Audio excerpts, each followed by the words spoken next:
Comandante Afino Génova, vamos a volar. Vamos a volar. ¿Para qué me invitan? El análisis internacional de Ina Afino Génova. Para entender la magnitud de la crisis que se está enfrentando Ecuador, necesitamos echar mano de las estadísticas. Las cifras ya se han nombrado por aquí, pero es mucho más escalofriante cuando lo ves. Las infografías que están circulando este año y que llamaron mayor atención ayer, luego de que todo el mundo viera esas inéditas imágenes del caos, el desgobierno, son demoledoras. En 2017, la tasa de muertes violentas por cada 100.000 habitantes, como ya se ha dicho, estaba en 5,8, en 5 años se quintuplicó, casi ubicándose en 25,5. Los años 2022 y 2023 fueron los más violentos en la historia de Ecuador. En la década del 2010, Ecuador era de los destinos más seguros de América Latina. Hoy pasó a ser considerado el más peligroso de la región. La gente tiene miedo de salir a la calle porque en cualquier momento puede convertirse en víctima de fuego cruzado o de lo que se denomina secuestro express. Tiene miedo de abrir su negocio porque está siendo extorsionada por las bandas. La policía no controla lo que ocurre en las calles ni en las cárceles. Está o bien cooptada por el narco o bien asesinada o con miedo a ser asesinada por negarse a cumplir las demandas del narco. El Estado está desmantelado. El narco entró en las instituciones del Estado y en los barrios donde recluta con dinero sucio a jóvenes que no tienen otra posibilidad de ascenso social. Y todo esto ha sucedido en un periodo muy corto de tiempo en términos históricos, ¿verdad? Como pueden ver en este gráfico, más o menos desde 2018, 2019, siendo 2020 el periodo de la pandemia, una suerte de punto de inflexión. Hay dos preguntas que surgen inmediatamente. La primera, ¿cuáles son las razones de semejante crisis de seguridad? Y la segunda, ¿por qué fue posible convertir a Ecuador en este estado fallido que es hoy? Bueno, vamos a intentar responderla, Sina.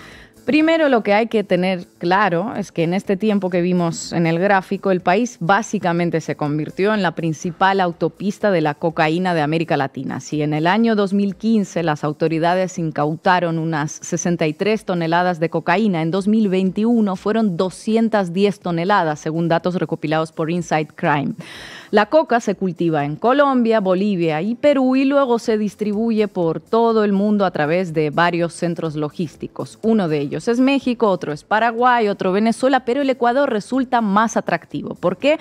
Le Monde Diplomatique apunta al hecho de que el país está dolarizado. Con el dólar como moneda, el lavado de dinero es mucho más fácil. Sí, de hecho, según cálculos de los compañeros de la CELAC, el dinero lavado representa entre el 1% y el 5% del PIB ecuatoriano, un promedio de 3.500 millones de dólares que el sistema financiero del país regulariza cada año.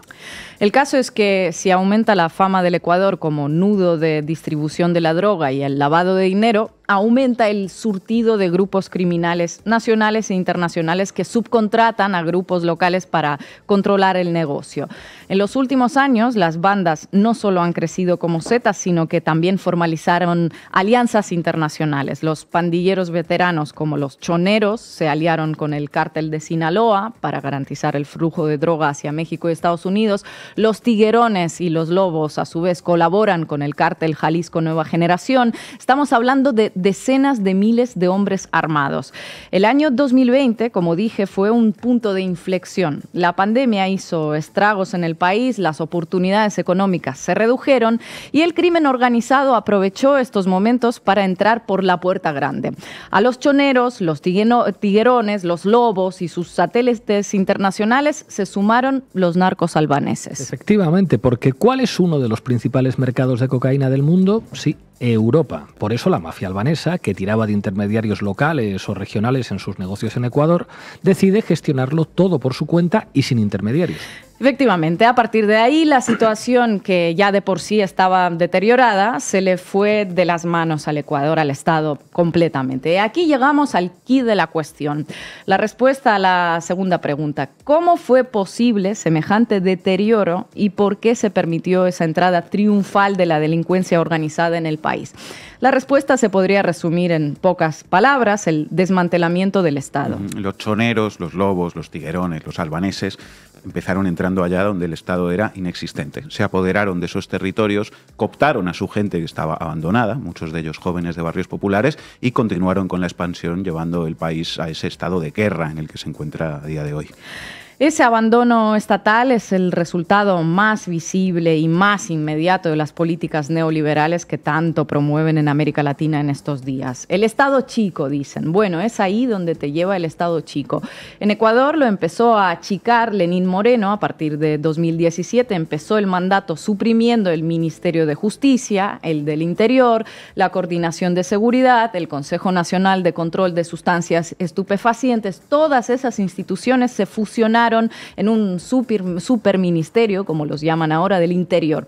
El presupuesto obviamente se recortó. Le Monde Diplomatique también enumera todo lo que se desmanteló a partir de ese momento: escuela de formación penitenciaria, sistemas de videovigilancia, policía de proximidad, y ya ni hablar de las partidas de sanidad, educación, obra pública, etc. El caso es que entre Lenín Moreno y Guillermo Lasso, con el inestimable apoyo de los medios de información, se centraron tanto en denunciar la supuesta corrupción de la época de la Revolución Ciudadana que se cargaron todos los cimientos del Estado. Y no estamos diciendo que no hubiera corrupción, pero de ahí a desmantelar el Estado sería básicamente como bombardear un país porque dices que hay terroristas o nazis en el país, ahora que está tan de moda esto último. La policía dejó de controlar las cárceles, que pasaron a ser totalmente dominadas por las pandillas. Muchos policías y carceleros fueron cooptados por el narco, ya sea por miedo a ser asesinados o porque sus salarios eran de miseria. Y por supuesto, el narco entró en las más altas esferas del propio Estado, en las instituciones y en las empresas públicas. ¿Se acuerdan por qué Guillermo Lasso disolvió anticipadamente el Ejecutivo y el Legislativo? Para evitar el juicio político. ¿Por qué le iban a realizar ese juicio político? Porque pillaron a un familiar, a su cuñado concretamente, haciendo negocios con la mafia albanesa. Según reveló el digital La Posta, la influencia del cuñado de Lasso en las aduanas habría facilitado a los albaneses todo el asunto del lavado de capitales y el narcotráfico. Claro, cuando la familia del presidente del país está metida en este tipo de negocios, ¿qué le vas a pedir tú a un joven de un barrio popular que ni completó los estudios, ni tiene trabajo, ni muchas proyecciones de futuro? No parece raro que acabe metido en una pandilla. En 2021, el embajador de Estados Unidos en Ecuador, Michael Fitzpatrick, dijo en una entrevista que hay narcogenerales en las fuerzas del orden. Los vínculos entre la policía y el crimen organizado también los denunció Pedro Briones, un dirigente de la Revolución Ciudadana, pocas horas antes de ser asesinado.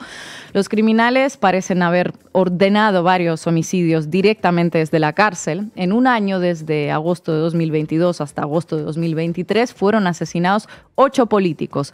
El caso más sonado fue el del candidato a la presidencia Fernando Villavicencio, que denunció en su momento haber sido amenazado por el líder de los choneros encarcelados y ya fugado a estas alturas. Si es posible asesinar así tan fácilmente a concejales, candidatos a la alcaldía, candidatos presidenciales en plena campaña, por supuesto es porque hay una colaboración activa de aquellos que deberían estar para defenderlos. En fin, toda la médula institucional del Ecuador está corrompida por el crimen organizado y a la sociedad civil en muchos casos no les queda otra opción que no sea la de unirse a la delincuencia. El Estado dejó de existir gracias al esfuerzo denodado y a las políticas de Lenín Moreno y Guillermo Lasso, y la prioridad más urgente ahora mismo es recuperar ese Estado. Muchos detractores del correísmo ayer decían que una de las principales razones de todo lo que sucede fue el cierre en 2009 por parte de Rafael Correa de la base militar de Estados Unidos en Manta, un argumento al que recurría el asesinado Fernando Villavicencio también. Pero de nuevo, solo hace falta ver los datos duros. Los mejores indicadores en el nivel de violencia, de hecho, se registran luego del cierre de esa base. Es obvio que las crisis de esta magnitud no se generan a raíz de una única decisión particular, ¿no? Son multifactoriales. Se necesitaron unos años de abandono total y una serie de decisiones que afectan en primer lugar al estado del bienestar y a la seguridad para propiciar este desastre. Y de la misma manera se necesitarán años de reconstrucción completa de toda la estructura que fue destruida, que los muchachos tengan otras posibilidades en la vida fuera de las pandillas, que la policía proteja a la gente y no a los corruptos, que los medios de información trabajen para la gente y no para los multimillonarios y banqueros. Se necesita recuperar el Estado que Ecuador llegó a tener y que algunos se empeñaron en arrebatarle. Gracias, compañera. Expresamos nuestro respaldo a las Fuerzas Armadas, Policía Nacional y todos los funcionarios encargados de cumplir y hacer cumplir la Constitución y la ley. Este respaldo incluye la adopción de indultos y/o amnistías en los casos que sean necesarios. Bueno, como habíamos anunciado, nos acompaña hoy en la base Rafael Correa, presidente del Ecuador entre 2007 y 2017. Presidente, muchísimas gracias por atender una vez más a la base. Gracias por esta invitación, para un gusto verte. Un inmenso abrazo a España. Presidente, ¿qué ha pasado en Ecuador para pasar de ser uno de los países más seguros de América Latina a ser hoy uno de los más inseguros? Ay, con esa pregunta me va a hacer llorar. Yo soy experto en desarrollo. Seguramente no están escuchando otros expertos. Que hay un caso que conozcan. Tan rápida y profunda país en época de paz, sin sanciones, sin bloqueos. Yo dejé al país como el segundo más seguro de América Latina, con 5 muertes por cada 100.000 habitantes, pero unos 900 homicidios intencionales. Me refería a muerte a homicidios intencionales por año. El año pasado, 2023, cerramos con 42 homicidios por cada 100.000 habitantes, lo cual significa cerca de 7.500 homicidios intencionales anuales, 8 veces más. ¿A qué se debe esto? Están cosechando lo que sembraron, 7 años de persecución, de odio político, de no creer en el Estado, de fundamentalismos ideológicos, de ineptitud extrema. Y desbarataron todo por odio a Correa para hacernos quedar mal. Yo había hecho el Estado obeso, con Ministerio de Coordinación de Seguridad, o Ministerio de Justicia encargado de las cárceles. En realidad todo eso obedecía a una visión de país, a una visión de Estado, y en el caso concreto de seguridad, a una visión de la seguridad fundamentada en desarrollo humano, en coordinación de todos los recursos del Estado. Todo lo desbarataron. Ministerio de Coordinación de Seguridad, por ejemplo, que coordinaba con Colombia, que es donde viene la droga. El Ministerio de Justicia encargado de las cárceles, hoy las cárceles las dirigen las mafias, ¿no? Las controlan las mafias y de ahí dirigen el crimen organizado. Ahora sabemos también que en el 2017, Morena, en uno de sus tantos repartos de mediocridad que siempre ejercía, en lugar de poner a los presos más graves, etcétera, por exigencia de esta mafia los puso en 12, hay 12 pabellones a la penitenciaría litoral. Le dio un pabellón a cada mafia, los lobos, los choneros. Entonces de ahí se empoderaron pues, para controlar ese pabellón y controlar el crimen fuera de la cárcel. Eliminaron, nosotros teníamos esta universidad de las cárceles, teníamos escuela de guías, desbarataron la escuela de guías. Eliminaron el Ministerio del Interior, que se encargaba exclusivamente de seguridad ciudadana. Destrozaron el ECU 911, el sistema integrado moderno y completo de toda América Latina. Volvieron de nuevo a la policía mendiga. Hay que recoger dinero hasta la gasolina de los patrulleros cuando tienen patrulleros. Acaba de decir, hace unos días, la ministra de Gobierno encargada de policía también, ese es otro de los problemas, que va a recurrir al sector privado para mejorarles el rancho a los policías. O sea, pedir caridad, policías puedan comer. Esa es la situación. Creció el crimen organizado, se fortaleció el crimen organizado por los estados, tienen armamento pesado. ¿Cómo pueden permitir que eso entre al país? No es tan difícil de detectar esas cosas. Pero sobre todo, un cambio cualitativo, Pablo. Permitieron que infiltre al Estado el crimen organizado.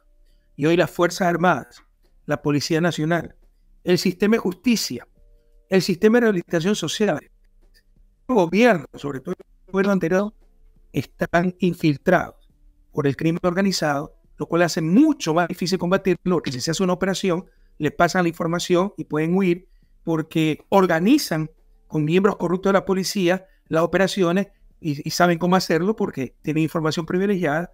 Es mucho más difícil, pero hay que hacerlo. Pero también significa no solo saber, no solo querer, sino estar dispuesto a jugarse la vida, porque esa es la situación actual del país.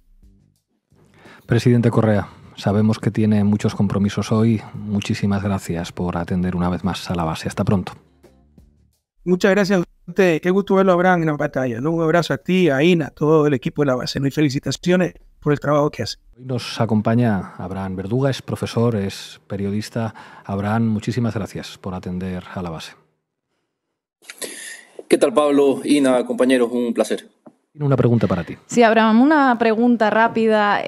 Ahora todos empezaron a hablar y poner como ejemplo la buquelización, ¿no? El método Bukele de la mano dura, que debería, según muchos, ser la prioridad en Ecuador a la hora de afrontar esta crisis. Me gustaría preguntarte qué opinas de esto, porque sé que en algunas ocasiones has hablado de otras maneras de resolver este tipo de crisis y que particularmente usó Rafael Correa durante su gobierno. No sé si nos puedes ampliar un poco más. Sí, es evidente que hay un caldo de cultivo inmejorable para la emergencia de proyectos fascistoides, y esto es preocupante porque la fatiga es enorme, ¿no? Hay un cansancio generalizado de una población que ciertamente está exigiendo certezas y que demanda soluciones inmediatas sin reparar mucho en los costos. Yo he visto con cierto estupor cómo desde ayer empiezan a circular todo tipo de memes, mensajes en redes sociales, en grupos de WhatsApp, con la imagen de León Febres Cordero, ¿no? Que no sé si lo ubican. Febres Cordero fue uno de los presidentes más oscuros que ha tenido el Ecuador y en cuyo gobierno en los años 90, bueno, se escribieron las páginas más sangrientas de violaciones a derechos humanos que recuerda el país. A Febres Cordero, digamos, lo reivindican como una suerte de Pinochet ecuatoriano, ¿no? Y muchos lo reconocen por haber sido, digamos, la persona que salvó al Ecuador del terrorismo, ¿no? Claro, durante su régimen se desactivaron a grupos insurgentes como Alfaro Vive Carajo por los daños que se hicieron, ¿no? Pero hay daños colaterales incuantificables a nivel de derechos humanos. El caso paradigmático de los hermanos Restrepo, desaparecidos en ese régimen. Digamos que hay una subjetividad reaccionaria que favorece la penetración de este tipo de salidas. El buquelismo, por ejemplo, que lo menciona Gina, se empieza digamos, a presentar como un modelo eficaz para resolver los problemas del país. Y esto, claro, ubica al progresismo en una encrucijada, ¿no? Porque tenemos la obligación de dejar de una maldita vez los diagnósticos y de apoyar la salida por una pacificación del país. Digamos que esa es la razón de Estado, pero es que esa salida no puede ser a cualquier precio, ¿no? Y yo veo con mucha cautela, por ejemplo, ese último decreto que aludían, ese decreto firmado ayer por el presidente Noboa, donde declara un conflicto armado no internacional, algo así como una guerra civil. Y esto es mucho más que un estado de excepción. Lo que significa esto es que las Fuerzas Armadas pueden tomarse ciertas licencias, ¿no? Y mi preocupación radica en que los abusos que se podrían cometer una vez que las Fuerzas Armadas tienen el poder para combatir en esta guerra al interior del país, bueno, esos abusos pueden ser insospechados. Al agregar el conflicto, con esto cierro, al agregar el conflicto como causal del estado de excepción, aumenta la proporcionalidad de las medidas que puede ejecutar el presidente. Y es que hay que dejar hablar un poco la historia, ¿no? Para concluir que eso resulta muy peligroso cuando gobierna la derecha. Son demasiadas facultades. Abraham Verduga, muchísimas gracias por tu análisis en La Base. Ojalá podamos seguir hablando en los próximos días de la situación en Ecuador. Un abrazo. Un fuerte abrazo, gracias.